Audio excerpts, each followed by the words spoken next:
Hi friends, எல்லாருக்கும் வணக்கம். இன்றைக்கி ஒரு வீடியோ நம்ம போட போகிறோம். வீடியோ டைட்டில் பார்த்தீங்கன்னா சேலரினா தமிழில் எல்லாருக்கும் தெரியும். சம்பளம், வருமானம், ஊதியம். அந்த சம்பளம் எப்படி எந்த முறையில் கொடுக்குறாங்க? மாத சம்பளம், வார சம்பளம். சம்பளம்ங்கிறது எல்லாத்துக்கும் முக்கியமான ஒன்று. சம்பள தேதி அப்படின்னு சொன்னால் எல்லாத்துக்கும் மகிழ்ச்சியாக இருக்குமா இல்லையா? கண்டிப்பாக இருக்கும், எல்லாத்துக்கும் இருக்கும். ஏன்னா அந்த சம்பளம் இருந்தால் தான் ஒரு குடும்பத்தையே சமாளிக்க முடியும். கரெக்டுங்களா? சம்பளத்தை 2 டைப் இருக்குது. அதிக சம்பளம், குறைந்த சம்பளம். குறைந்த சம்பளம்னா ஒரு தனியார் கம்பெனியில் ஒரு மீடியமாக சராசரியாக ஒரு 15,000ன்னு வச்சுக்கோங்க. ஒரு ஐடியில் ஒரு கவர்மெண்ட் வேலையில் ஒரு 50,000 கொடுக்குறாங்க. இப்போ நீங்கள் யார்கிட்ட வேணால் சம்பளம் எவ்வளவு கரெக்டாக இருக்கான்னு கேட்டு பார்த்தீங்கன்னா கண்டிப்பாக பத்தாதுன்னு தான் சொல்லுவாங்க. ஏன் அப்படி சொல்கிறாங்கன்னா, எவ்வளோ சம்பளம் கொடுத்தாலும் நம்ம தேவைகள் அதிகமாகிட்டே போயிட்டுருக்கு.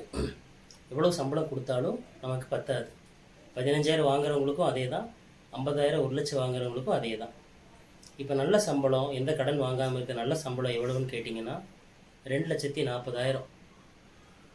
அந்த அமௌண்ட் இருந்தால் தான் ஒரு குடும்பத்தை எந்த கடன் இல்லாமல் ஒரு தங்க நகை வைக்கிறது இது இல்லாமல் நம்ம மேனேஜ் பண்ண முடியும். இதில் அப்புறம் சம்பளத்தை பற்றி நம்ம பார்த்துட்டோம். பார்த்தீங்கன்னா இப்போ அடுத்து என்னென்னா, கம்மியாக சம்பளம் வாங்குறவங்க, அதிகமாக சம்பளம் வாங்குறவங்க அவங்க வாங்குறாங்க, நீங்கள் வாங்க முடியல அப்படின்னு வீட்டில் கம்பேர் பண்ணுவாங்க. அது உங்களுக்கே தெரியும்.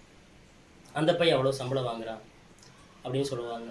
சம்பளம் வாங்குறான், உழைப்புக்கேற்ற ஊதியம்னு சொல்கிற மாதிரி அந்த சம்பளம் வாங்குறது அந்த மாதிரி அவனுக்கு அந்த ஒர்க் லோட் இருக்கும். இப்போ 15,000 வாங்குறவன் நிம்மதியாக தூங்குறான்னா 50,000 1,00,000 வாங்குறவங்க நிம்மதியாக தூங்குவாங்கன்னு நினைக்கிறீங்களா? கொஞ்சம் கஷ்டம்தான். ஏன்னா அந்த சேலரி வாங்குறதுக்கு அவங்க கஷ்டப்படுறாங்க. அவ்வளோ மன உளைச்சல் இருக்கும், டென்ஷன் இருக்கும். 15,000 வாங்குறான் அப்படின்னா அவன் நிம்மதியாக தூங்குவான், எந்த பிரச்சனையும் இல்லை, அவனுக்கு மைண்டில் இருக்காது. அதுதான் ரீசன்.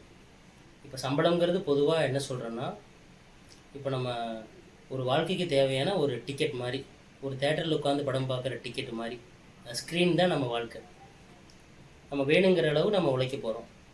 அந்த சம்பளத்தை வச்சு நம்ம மற்றவங்களை கம்பேர் பண்ணுறது, மற்றவங்கள டாமினேட் பண்ணுறது பண்ண வேண்டாம்.